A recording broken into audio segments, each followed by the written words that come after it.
É muito comum encontrarmos pelo mercado artistas com trabalhos muito bons, mas na hora de se apresentar para estúdios de animação, eles não sabem como montar um portfólio.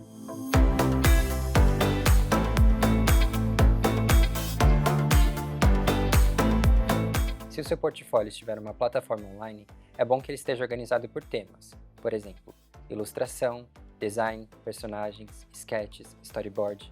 É bom ter esses temas organizados separadamente. Além disso, o portfólio serve para te apresentar como artista e mostrar que tipo de trabalhos você consegue produzir. Outra maneira cada vez mais frequente que os estúdios estão usando para encontrar artistas é através das redes sociais. Um exemplo que eu posso citar é o Instagram. No meu Instagram, eu posto de maneira bem variada e sem compromisso as artes que eu acho mais interessantes. Afinal, através do Instagram, você pode divulgar o seu trabalho para outras pessoas ao redor do mundo.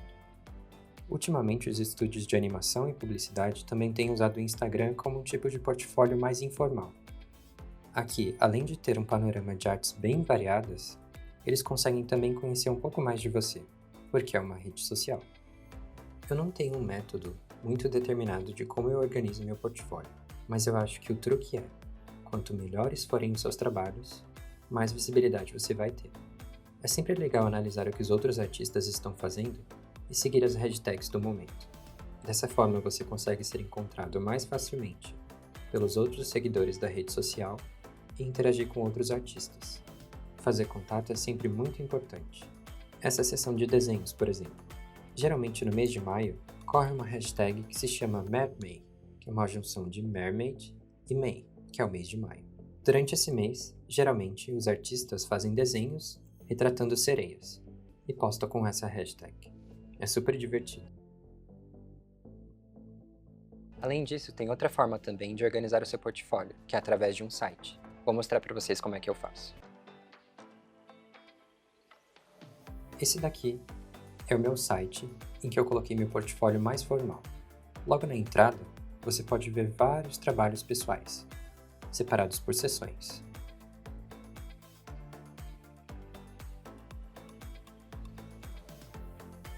Vou te mostrar um deles, por exemplo.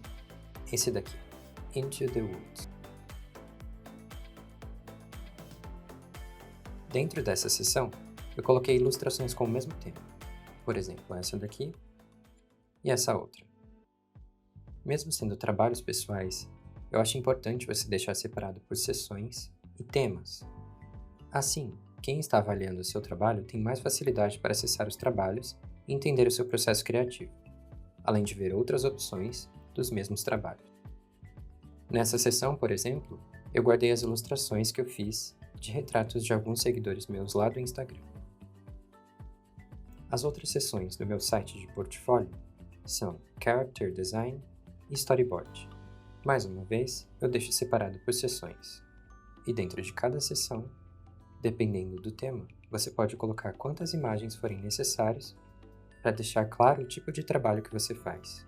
Como nesse projeto eu fiz o desenvolvimento dos personagens, eu coloquei todo o meu processo, desde a pesquisa dos rascunhos até o turnaround.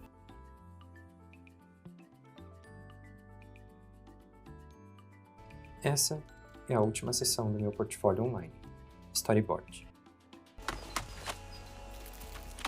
A vantagem desse tipo de portfólio é que, além de mostrar o seu trabalho, ele é super organizado. É muito bom você deixar claro todas as suas habilidades no portfólio. E não se esqueça de deixar um e-mail para contato. Além disso, você pode inserir links para outras redes sociais que também mostrem um pouco do seu trabalho.